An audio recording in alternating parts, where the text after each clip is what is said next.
Hi, everyone. We're so happy that you're joining us today for the Future Ready Librarians webinar, Building Strong Partnerships with School and District Leaders.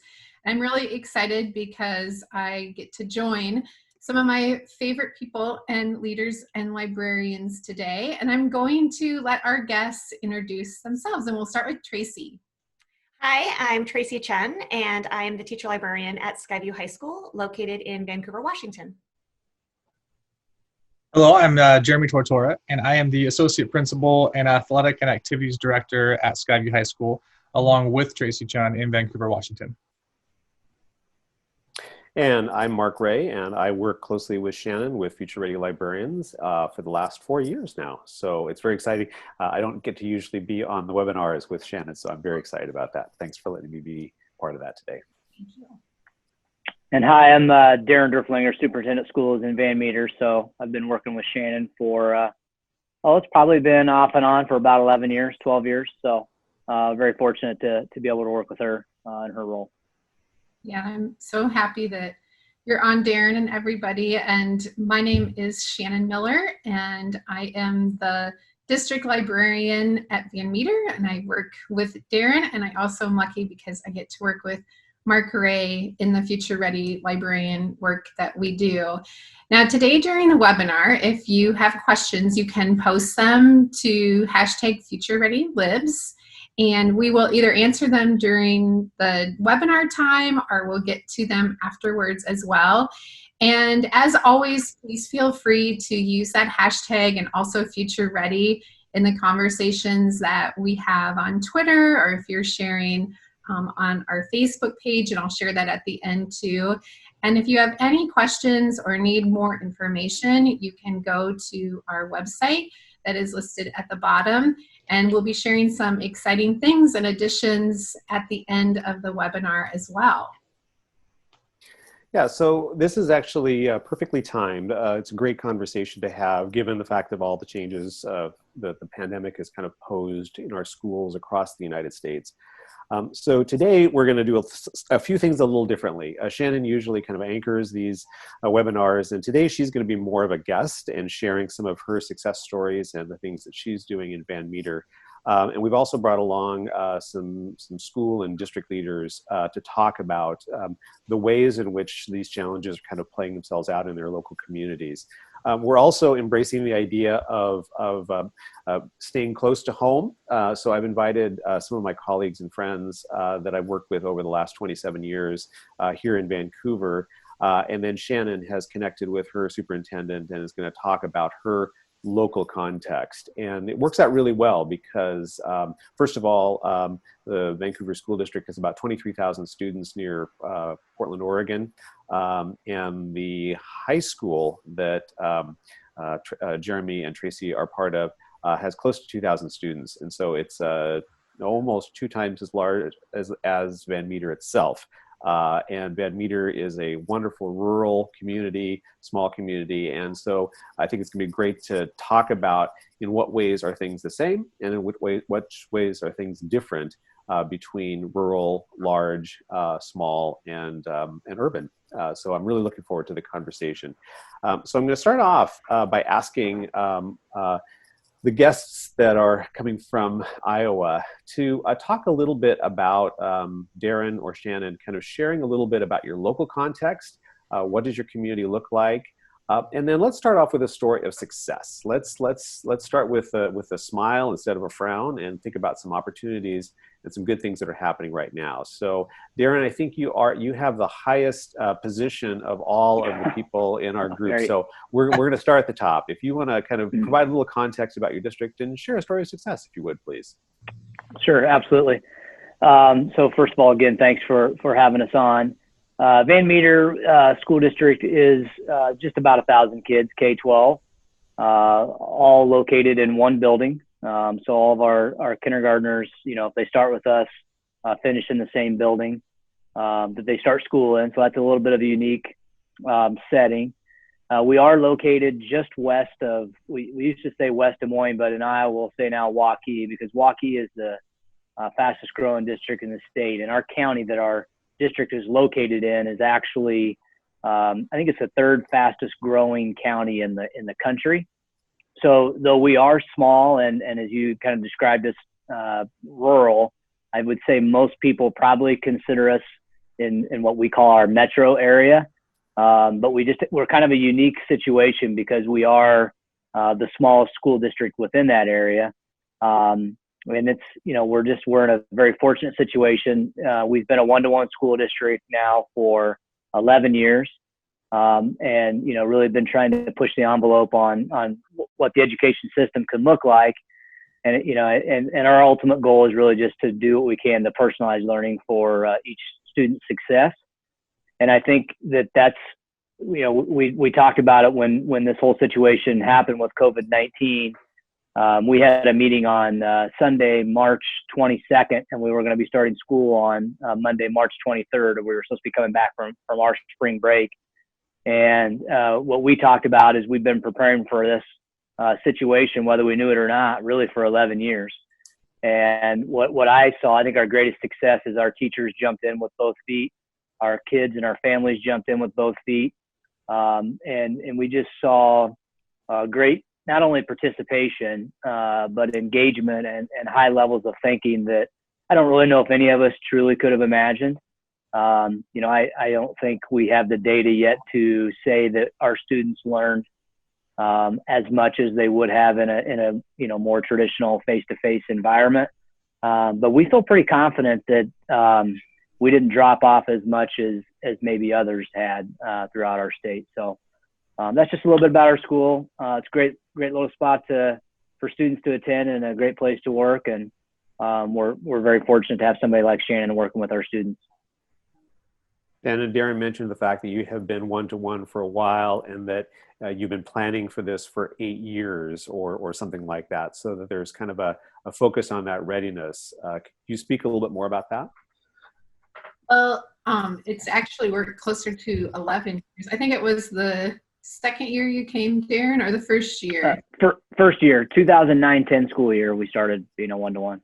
Yeah, and looking back at that, one thing that really became, I think, apparent to me throughout the last few months was kind of getting back to, again, where we started and what we've been planning for the last 11 years. And just looking at where we wanted to be on collaboration between our teachers and our families and our students. Like Darren said, I couldn't be more impressed and proud of what our teachers have done, and just that working and thinking about and I've had lots of conversations about this, people who have been here at Van Meter even longer than Darren and I have, at kind of those getting back to those basics of how we did our one-to-one, and just that communication and collaboration and working on digital tools or resources, or even just your teaching and connecting techniques. And I think that's one thing that has really stuck out to me, is just how proud I am that we took all of these steps over the last several years, but how we can go back and just really ground ourselves in the things that we've done that have already been great. So we're going to be even better than we have been, which I think is pretty inspiring and impressive as well. It gives me a lot to look forward to, and I think we're all really excited as a district, our families, and students as well. Great. So Jeremy and Tracy, can you talk a little bit about what your school and what the district looks like here in Vancouver, and talk about Darren kind of put out this the idea of the one-to-one and planning for this for some time, and I know Vancouver's done that a little bit as well. So let me speak to that a little bit, and Jeremy, why don't you kick it off? Yeah, and Mark, like you mentioned earlier, we're pushing around 23,000 students in our district, so an extremely large district, and we have been one-to-one, and Tracy, you can help me out on the date, but it's been close to 10 years as well for our one-to-one, and we are kind of a modified one-to-one. K through 2 has access but not one-to-one. K through 3, and then 4th and 5th grade have one-to-one, but they don't take them home, and then from 6th grade up they actually take the devices home. And so we had to adjust. But Darren, I'm kind of thinking the same thing you are in some of our successes, is that the work that we've done up to this point really just paved the way for us to be successful in remote learning. And I think it's like Tracy and I have talked about that, and I've discussed that multiple times with our admin team and other admin across the state that were not in the same boat as us, that they wish they had pushed this earlier. And although none of us could anticipate what we're going through, it has definitely helped us. And so by kind of leading the way in that one-to-one technology, and I don't think that it's just that. I think putting the devices in the hands of the students and the staff is obviously important in remote learning. But I think one of our greatest successes and why we are successful now is just the culture of collaboration among our teacher librarians and our staff. And I give the credit to our TLs because it's the administration is not doing this, but we're allowing it to happen. And it's that collaboration among us going, we're going to allow them to run our PD and to partner with our staff and know what they need. And so because we have that established relationship between our teacher librarians and our staff, we already know we have staff leading PD all the time up to this point for the last 4 or 5 years. We do it in a carousel model. And Tracy knows which staff are strong in which areas and which staff need a little bit of pushing. And so I'm really proud of our staff at this point because, whenever you do a transitional change with anything, you've got a lot that jump in. You got a few that are really, really resistant. And then you got the ones that are like, prove it to me, right? Well, now we're in the boat where you can't be, you got to jump in. And so it was really nice to see our staff that really did, they jumped in. They were willing to adapt now. But I also, in talking to so many staff and working on social emotional support of our staff, I hear them telling me a lot, thank God that we did this years ago. Because if I didn't have access to Canvas or Google Classroom, which I've established for the past couple of years, I don't know what I would do right now. If our kids didn't have devices at home, I don't know what I would do right now. If I hadn't been working with our teacher librarian and our other leaders about different mechanisms and systems to use for online work, I don't know what I would do right now. And so I think that we're in the same boat as you, that what we've established up to this point has really allowed us to be a lot more successful than we would have been otherwise, but also to kind of be a lot more successful than other districts. And as a result, our students are getting a lot more than they would have. And so I think we feel the same way you guys do, that because of the work we put in prior to this, we didn't even know we were preparing for this. We had no idea, unless somebody knew, but we didn't know. And now we're really thankful that the work that Tracy has put in and dedicated to training our teachers and getting our teachers ready and helping them and supporting them and making it feel comfortable. And as a result, the model that she has established, our teachers stepped up right away too the first week and reached out and said, hey, I'm really good at this. If any teachers need to contact me, I'll talk to them about it. I'm really good at this. I've been working on this. And so then it became this whole network of collaboration among the whole staff willing to share because we've already established that culture in our building. And so that is really one of our successes is the culture we've already established moving in. I think too, some of our, on the district level, I think that we have been really fortunate to be one-to-one. We've been very fortunate to have tech levies pass. Our community has been very supportive, which has really made the difference for us. Our district has been really supportive by, providing us with digital learning coaches that have really helped lead the way and brought librarians into the fold, and we've really worked as partners. And so in a lot of ways, as Jeremy said, we're ahead of the game, and we've established that culture, and it's been really exciting to see it even grow. But I think in that growth, some new things have already happened. So a big success for me is the librarians. We have been meeting as a district every week. So previously, librarians would meet maybe once a month, if scheduled allowed. And usually it was just the cohort, and we would discuss things, maybe some, procedures and things like that. And we would do some PD, but it was very limiting. And now being able to meet once a week, and on those calls are district leaders. And I think that has opened up that conversation. So every week we have a call, and we have our director of curriculum and instruction on the call. Sometimes we have leaders from IT on the call. And that has really opened the door. So when the district said, okay, guess what? We've never had one-to-one devices for K2, but we need them. Librarians stepped up and said, how do we get them out? We will volunteer, let's get them out. they, in the past few weeks, the district has adopted an ebook platform, thanks to the work that teacher librarians did doing research and pushing for it and saying, our kids don't have access to books. How can we get, books to kids? And so the district listened and they did their own research and they said, you know what, this is great. Help us, let's work together. And now we have a district ebook platform. Exciting news also, the district has reached out and said, okay, librarians, we need help in August. We don't know what our, pre-duty days, we have 2 days where we do some professional learning before we go back to school. We don't know what that's going to look like. We're going to be doing some social emotional learning work, some the ISTE standards work. We need our librarians to help with curation and planning those instructional activities. And so it's been really exciting because that conversation has opened the door even further from beyond the door. I used to push open the door to Jeremy's office and say, hey, guess what? I'm here to help and you're going to let me in. And now it's pushing that door open at even bigger levels. So it's really exciting.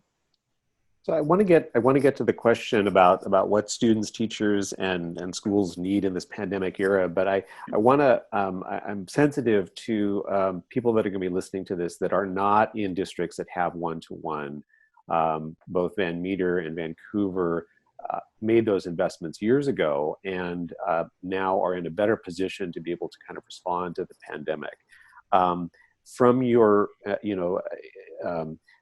perspectives, what are the necessary building blocks to get to catch up so that there's kind of the basic needs of students are being met if they have to learn from home? What are the key pieces that need to be in place in order for those districts that might be pivoting now? What are some lessons learned there? Darren, can I start with you? Sure.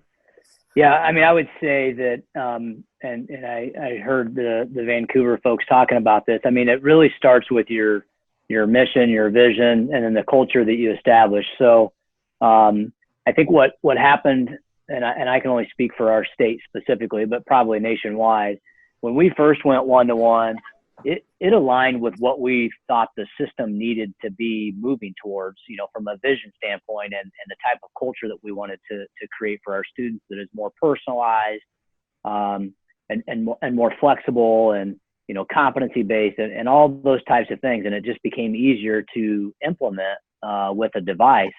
Now, obviously, from, with the situation that districts are in now, it's kind of forcing schools to think more that direction. So the process is going to happen more quickly. But if schools are just getting a device to kind of get through the pandemic, it is going to fail miserably. So I think you still have to start, like with any change, you've got to start with your vision and mission and what it is you're trying to do. And I think that's probably the most critical piece. And then obviously from a financial perspective, I mean, you have to have things in place to allow you to be able to not only start it but sustain it. And it sounds like both districts have put themselves in that position. But those would be the two big things. And I'm saying the two, meaning the mission, vision, culture. That aspect is critical. But then also obviously financially, you've got to be able to sustain it. So it's not just a Band-Aid, because it will not go well, in my opinion. What are some other lessons learned that people want to share? I think that districts really can lean on teacher librarians for their expertise. And so I hope that even districts that are not one-to-one, I hope that you're pushing on that teacher librarian and saying, I know that you have some expertise around curation, for example. Can you help us out? Because, a lot of times we've been having these conversations about, right now there are so many things that are free, quote unquote free, to try this out. But when you look at it through a different lens, you have to kind of ask those questions. Is it really free? What information are you sharing in order to get that product or for that trial run? And is it even the right tool for what your mission or goals are? And so I think using the expertise of teacher librarians in terms of curation and helping kind of sift through that information, I think is crucial. And I think that it's something that every district that has a teacher librarian can do, regardless if they have a one-to-one device or not. And just like what Tracy said, like kind of piggybacking on that, like there's so many things too, I think that, you know, as Darren said, as you go into this, like you need to know that you have people, teacher librarians, if they're, you know, technology coaches, whatever they might be called, and those people in place. But it's so important to have those people with those skills to be able to help with that. You know, starting, like you said, Tracy, an e-book platform, or curating, or making sure that you're using, you know, Destiny in such a way that it might work good for one-to-one programs. But being able to have somebody that really supports that and being able to lead in that way, I think is also for the success of any, you know, one-to-one, or, you know, just new learning, the programs that we do. I know Yeah, that. and I would add the last thing. I think that just when we look at what are the needs of the students, of the staff, of the families, I just want to, I think first and foremost is empathy. I think that we sometimes naturally assume that every household looks like the one we go home to or one we were raised in every day, and we just think you have a device, so you have access, and you have an environment where you can sit down at a table and do homework and have a quiet place, and it's hard enough to control the environment when the kids are in the building, but we have no control of the environment when they're home. And so I think we've spent a lot of time, and I still don't think we've spent enough time to really reaching out and getting information back from families as what is the environment like at home? What are your struggles? What are the things that make it difficult? What are your social emotional needs? Along with what's your accessibility? What are your technological needs? And really researching what that is, because it's not the classroom anymore. And we can't have the expectation that the students are going to be acting like they would if they were in a structured classroom with an established culture and classroom management, but now they're free. We don't know if they're supervised. I mean, everything, I have a third grader and a sixth grader. And so luckily we have two educators in the household, and we understand how to do that, but we can't assume that every household does. And so really being empathetic to the situation that each individual family is in is really important, along with finding out what their needs are with accessibility, with their technology, and with time. You know, what does the schedule look like at home? You know, are the students working? You know, at a high school level, we have a lot of students that are working and taking the opportunity to work more now than they would before. And so when we establish a specific time period where third period is here and fourth period is here, does that work for you? Or are you working because you need to bring home financial support for your family? And so I think really getting information from families and understanding what their needs are and being empathetic to those needs is really important as well. Mm-hmm. So Jeremy, you've kind of opened the door to that question. So, you know, what I'm hearing you here is empathy, kind of listen before assuming, finding some solutions. So what are, you know, both in Iowa and in Vancouver, what are you hearing from students, teachers, and those in the schools in terms of their most immediate needs right now? And I realize that we're already kind of well into the new abnormal of school, and in the case of Iowa, school is already out for the summer, at least in Van Meter. So what are some of those needs that are kind of coming up as we're listening and trying to be empathetic to that? What are some of those needs that you're hearing and seeing? I know for at least the high school students, I'm hearing a lot of feelings of overwhelm. They're just overwhelmed and having a hard time being motivated to get on. And it's not that they don't want to learn. It's not that they don't understand the value. They understand the value, but a lot of them are just struggling with motivation, I think. And for staff, I feel like, you know, they have been a really great network for each other, like Jeremy had said, and reaching out to each other but also, so they're building their skills up, but they're also building up that support system for their social emotional needs too. So teachers are reaching out to other teachers, and, you know, we're co-teaching, and teachers in different departments are doing Zooms together, so that way they can make sure that there's more than one adult on the call. Just different things like that are happening, I think. But I think that students are feeling, I think, overwhelmed. I think that their whole world has changed, whether it's they don't have athletics, or they're at home, or they're trying to teach a younger sibling. They haven't seen their friends, or if they have, it's been, you know, from 6 feet away. I think that a lot of our kids, the motivation is a really hard factor. And I think moving into the fall, not knowing really what that's going to look like, I think that that's something that we're going to have to address and talk about is how do we motivate our kids? How do we motivate them? I mean, they know that we love them. They know that we care about them, but how do we keep them on track learning when it's really hard? It's hard.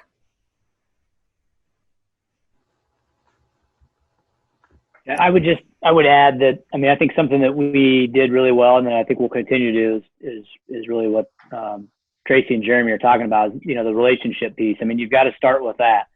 And we spent a lot of our time right after we kind of flowed into the remote learning on just continuing to foster and build and maintain those relationships that had been established. And so then, along with that, I think that what I hear kids need, and I've got 4 kids, but only 2 still left in school, really is just for people to be flexible.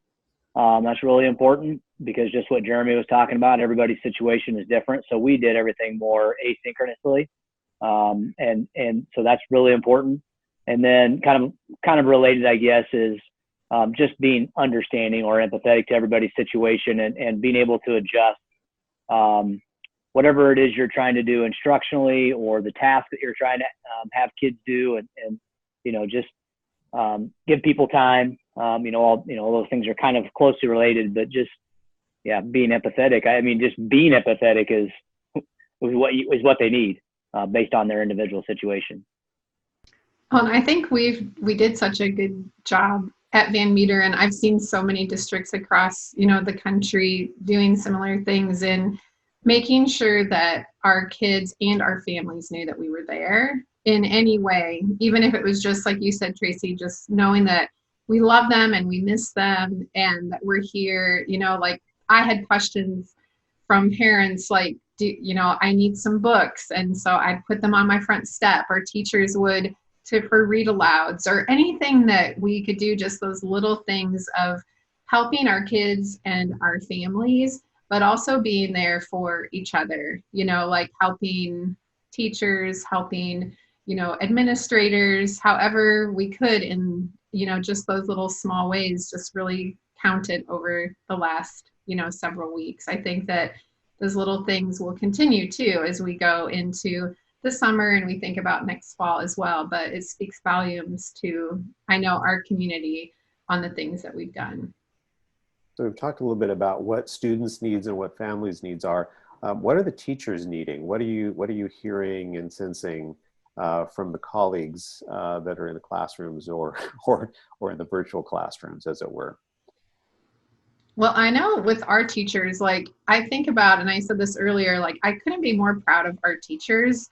I know I was sharing some stories yesterday with Tracy as Mark, as we were just talking about this, and I'm so proud of even those teachers that have been so maybe reluctant to try technology on their own, or try a project on their own with their kids, or you give them something and they dig into it and figure out and ask questions. And I have seen that so many times over the last several weeks that they need us still, of course, as much as they did as librarians, and being there for a resource and a coach, or in whatever, co-teaching ability that they might need, but also they're taking it on themselves, because I think we've done such a good job of, that communicating and empowering them to really like take it, and not to like that fear factor that I've seen is kind of like just going away, because we know we have to do it. We know that we have to make it work, and it's okay if things fail, because we're all in this together. And that's something that's really stuck out to me, is that, I think that teachers are going to need us always, but in different ways too, in different ways that we haven't seen before, because this is all new for us, but it's exciting.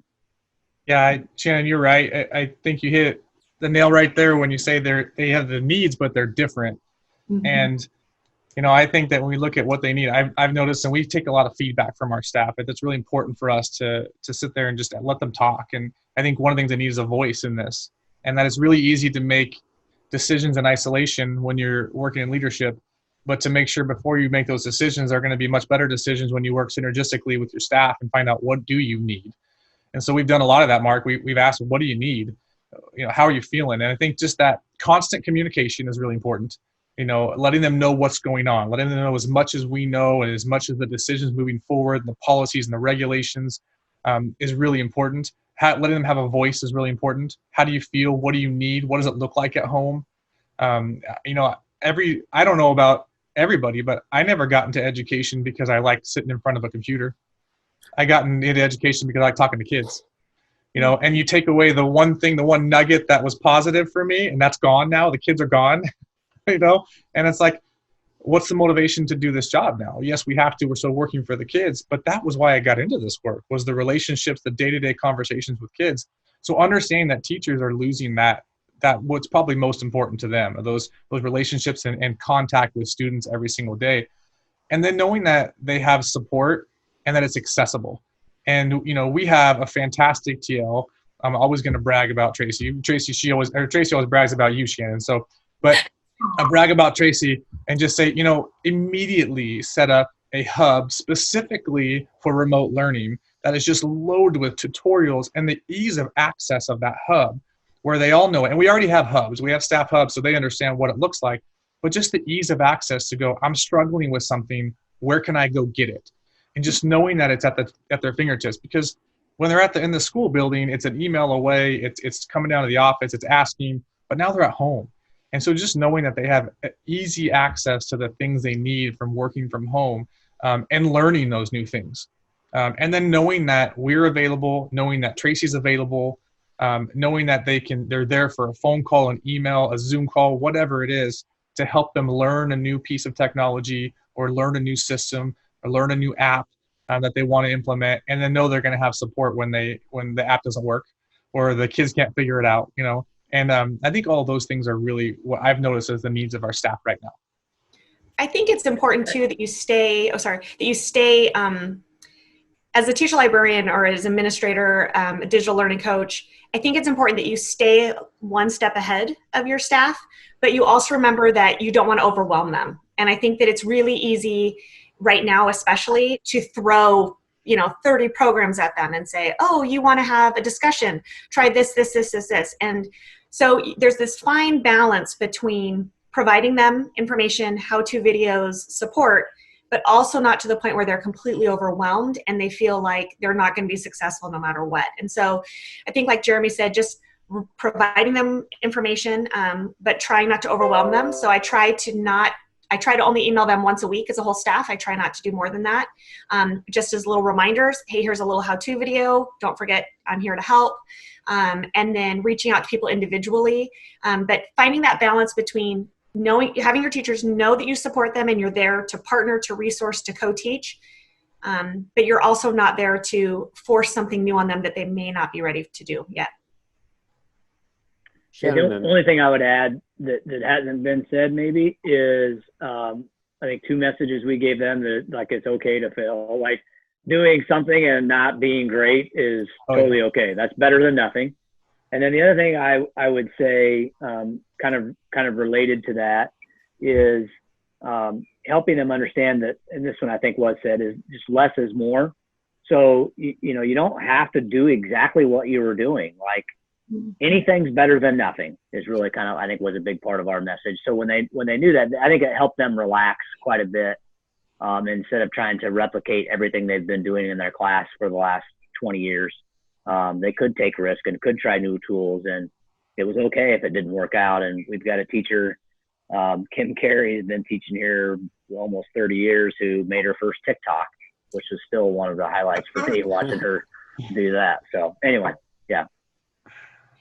I'll say too, just to add to Darren's comment, it has been really great. I had an hour-long phone conversation with an English teacher the other day and talking about novel units. And we really just took it back a step, and I just said, what standards do you still have to teach this year? So instead of thinking about curriculum, thinking about what standards, and it just kind of opened up that door to, oh, you're right. I don't have to teach 45 things. I really only have to hit these 3 standards, and I can do it by doing this.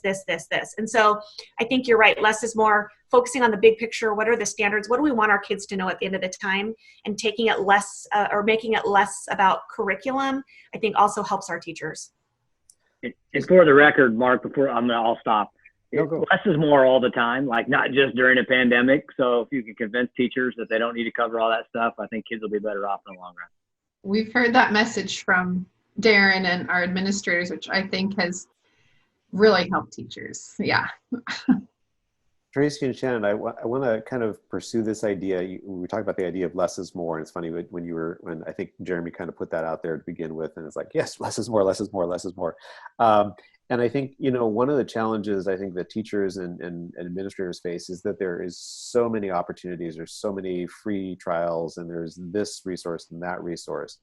And I think that one of the things that I've had some conversations with librarians and others as well, but mostly with librarians, is that this idea of curation that I think, Tracy, you introduced, or maybe Shannon introduced first, this idea of kind of providing essentially kind of I'm going to use the term concierge. In the old days when we went to hotels and they had concierges and they had hotels, you had a person that had a knowledge of solutions and then listened and then was able to kind of provide choices to mediate all the choices. So there's, you're in New York City and there are, thousands of places to eat.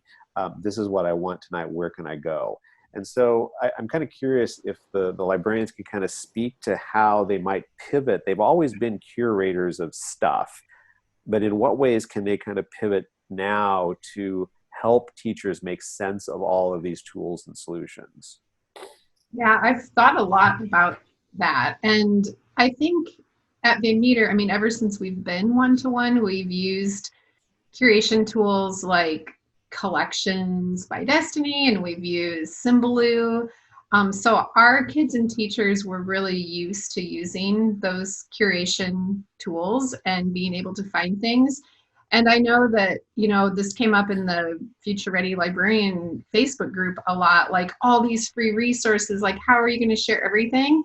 Like you'd be crazy to have to share everything. And one of the big messages is even though we use a few tools, maybe 3 that we haven't used before, it was super important for us to continue to use what our kids and our teachers are already using, because this is not the time to introduce like 20 new things or more to your teachers. And it was great that people had access to that.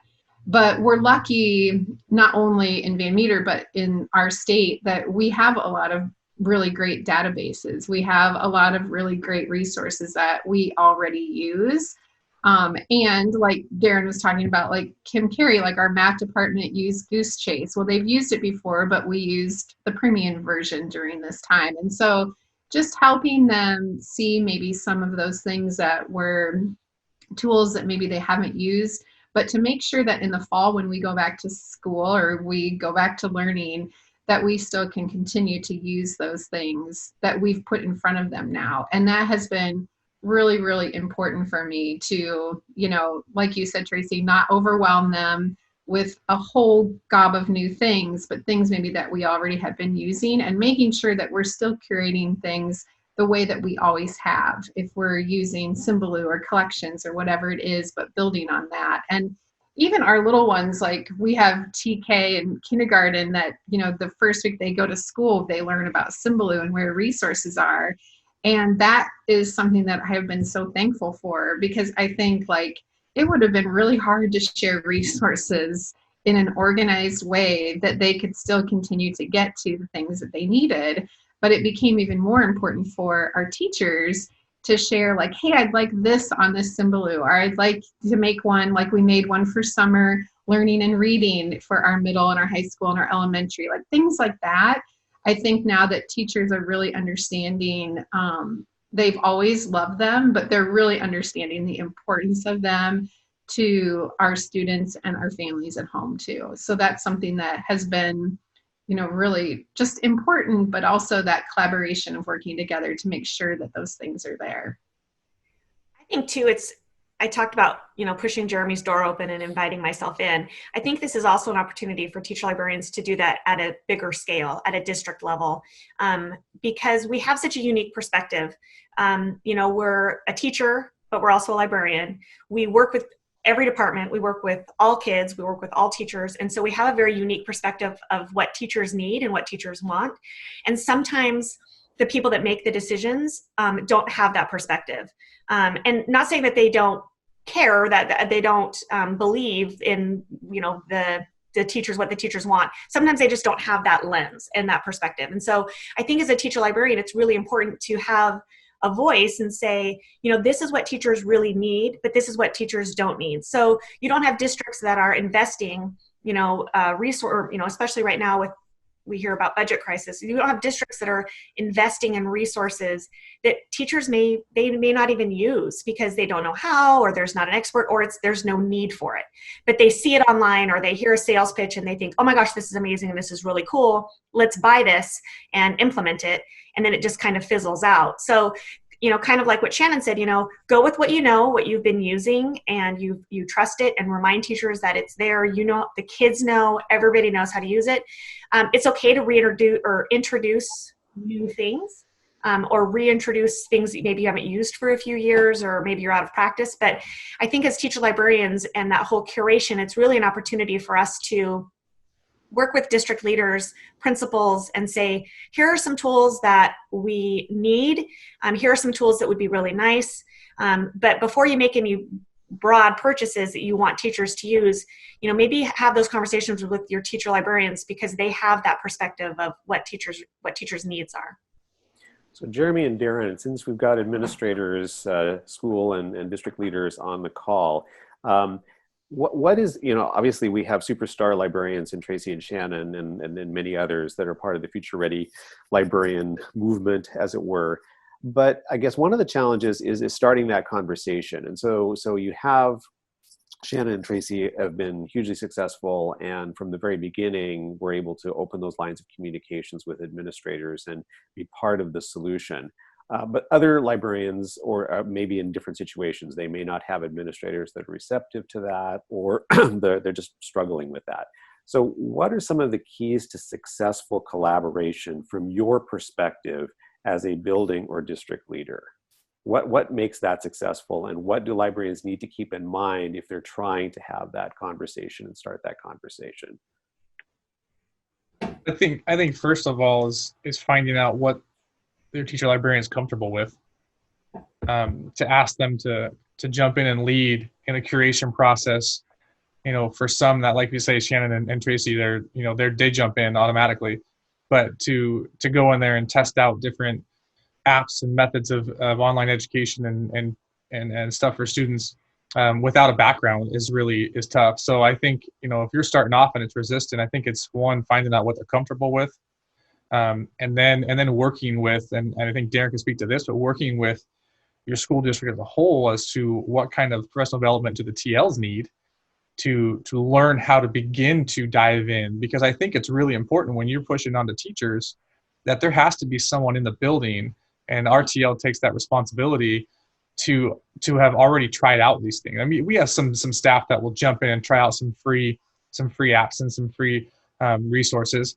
But really, for the most part, when we put together our hub that we have, they've already been tried. They've already been tested. It's like tested and approved. So the validity that it works and the validity that's successful. And then we go from there and take our teachers that have used it, and they speak to it. But I really think it's finding out. I think you have a really broad spectrum, Mark, of where each teacher librarian is. And, we've been blessed at Skyview going from you to Tracy. I mean, we have people that just jump in, obviously. But so I've never worked with one that wasn't like you guys. So I don't know what it's like. But I can imagine that it's really, understanding where they are, understanding what their abilities are, and what, just like you with any teacher, any staff member, what PD can we offer you? Where can we find it to get you comfortable enough to be able to try those out and then begin that curation process? Yeah, and I'll just add that, I think the big thing that can't get overstated, and I've said it for most of my answers, or a variation of it, is just, it's all going to tie to your vision and mission. In our world that we live in, we are about innovation. We are about taking risks. We are about trying things. So we kind of expect people to already be doing that. But I can tell you also from experience that we went from Shannon for about 4 years to 3 different librarians that were not Shannon. I'll just leave it at that. And then we recruited her back because what was happening with us is I wouldn't say we were dipping. I would say we had definitely plateaued as far as kind of continuing to push the envelope from an instructional standpoint on some of the variety of tools that are available and which ones work best. I mean, we still had a few people that were doing a pretty good job, but systematically we were not doing as well. And with that, one of the advantages to being a small school is, I mean, we operate we could say we have 2 librarians, but basically we have 1 librarian in the same building with our entire staff. So it's a little bit easier for us to make decisions as a district and to move forward from, what we're talking about, from curating information. But I mean, for us, if it doesn't connect to our vision and mission, we're not doing it, period. Whatever it is. So. Amen to that. So I'm hearing two things I'm pulling out. One is being sensitive and aligning to vision and being part of that vision conversation, and also really kind of some range finding, making sure that you meet both the librarian and the administrator, kind of meet people where they're ready to start. Is that there needs to be some synchronization there in terms of interests and abilities to be able to move that forward. Shannon, Tracy, we've got just a couple minutes left. Do you want to add anything to that? I just think as a teacher librarian, and I don't know if I heard this first from Mark or some other amazing librarians out there, but start with yes. As a teacher librarian, be in the business of saying yes. So whether it's to students, whether it's to teachers, parents, your administrator, do whatever you can to say yes. And when they ask for, hey, can you find a book for me? Can you find a digital resource for me? Can you teach me? Can you do a Zoom call with me with my class? Can you teach them how to use this? Do whatever you can in your power to say yes, because that's what builds relationships. That's what builds collaboration. And that, I think, what makes you an effective teacher librarian. Yeah, I would agree. I always say that, or I say, put a twist on it and say I never really say no. You say yes, and you sometimes might walk away and say oh my gosh, I have to figure that out. But you figure it out and you are positive about it. And I had to laugh because Tracy said, Jeremy, that she pushed your door open a lot and went through. Darren and I have that relationship too. And I've come to him a lot over the years with ideas or things that maybe I wanted to try. And I think it's so important to not be afraid to talk to your administrators and your leaders, because if you want change to happen, then they need to know the things that you think or that maybe or you want to try. And I think that is so important. And one thing I've been working on is, this is just 1 month, but I've been working on my end of the year, type, professional development plan. And I wanted to keep track of how many times I collaborated during this. And I am so confused because I've collaborated so many times with teachers and, had meetings with administrators or got on Zoom calls. Like you said, Tracy, it's just, that is the difference that we can make. And I hear that over and over from, our teachers and families and from our kids. But those little things that we do and continue to do, if it's at school or through remote learning or through summer reading, that does make a difference. And we wouldn't be able to do it without our great administrators. So thank you. And Tracy, I want to give you the last one because you have this idea about being brave. And can you kind of just I use it very often. In fact, my wife actually used it on a call when she was trying to get teachers to comfortably work in breakout groups. So it's gold. And I think it's a great way to end it in terms of the challenges that we're facing in the pandemic and the ways that the librarians are going to be able to support that work. So I'm going to toss it to you to finish up. So a few years ago, planning some professional learning for some teacher librarians, I was kind of inspired and came up with this idea of brave before perfect. So what it means is that you, as librarians, we historically or typically have this reputation of, having a perfect shelf system and every book in its place and this, perfect library environment. And I think that moving away from that, and the whole idea is that you are brave before perfect, which means don't worry about perfecting it. Don't worry about being an expert. Just go out and try it and be brave to take the risk, and see what happens. And if it doesn't work out, it doesn't work out, but you have at least given it a solid try, and you hopefully will inspire your teachers and your students to also be risk takers and to not be afraid of failure. So just be brave before perfect. Beautiful. Well, I want to thank Jeremy, Darren, Shannon, Tracy for this wonderful conversation, perfectly timed with all the things that we're thinking about, not only in the present, but also the future of our school year next year. Appreciate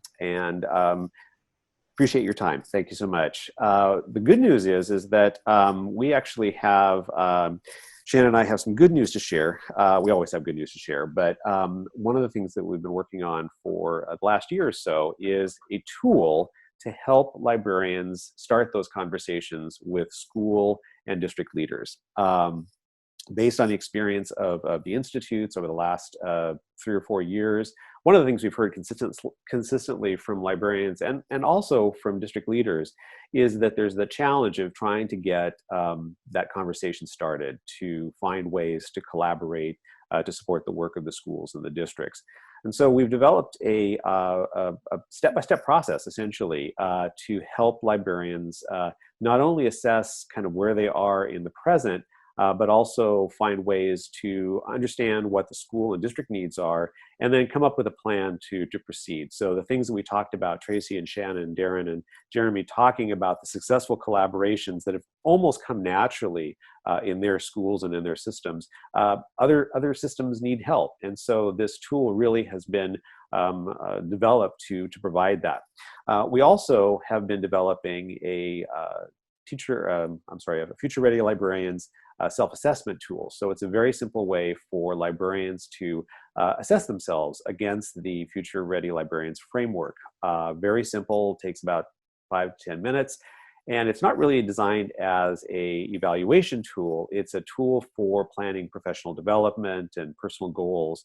And it works perfectly with this conversation starter document. And when you see this webinar, when this is released in just a few days, all of these will be available on the Future Ready website at futureready.org/librarians.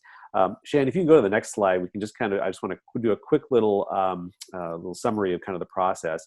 And again, a lot of this is really wonderful that it lines up with what the conversations we talked about today. Really assessing where are you coming from in the first place, identifying what is your skill set, what are some things you need to know, how do you understand what the school and district needs are, and then basically walking librarians through a process by which they can have those conversations and be able to get started with the powerful collaborations. So really excited that this is going to be released here in just a few weeks. It is going to be a tool for librarians to plan for their conversations and support in the coming school year. And with that, Shannon, I'm going to toss it to you and have you talk a little bit about some of the other resources that we have available for librarians. Yeah, thank you. I'm so excited about those things too. So you all have to check that out because it's going to be just really important work, especially as we, I think, go into the summer and think about this school year and the things that we've been through. But a few other little important things that I want to share. I have started a collection by Destiny just of some resources.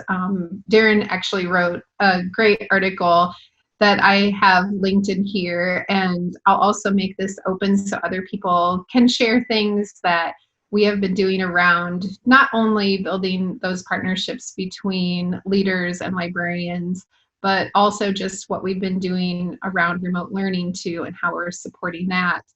And always you can check out the futureready.org/librarians page where you'll find lots of great resources. A few of them on there is not only information from the Alliance, but also things that we have put together. There is a collection by Destiny that you can find resources for all of the different wedges that you might be looking for some support.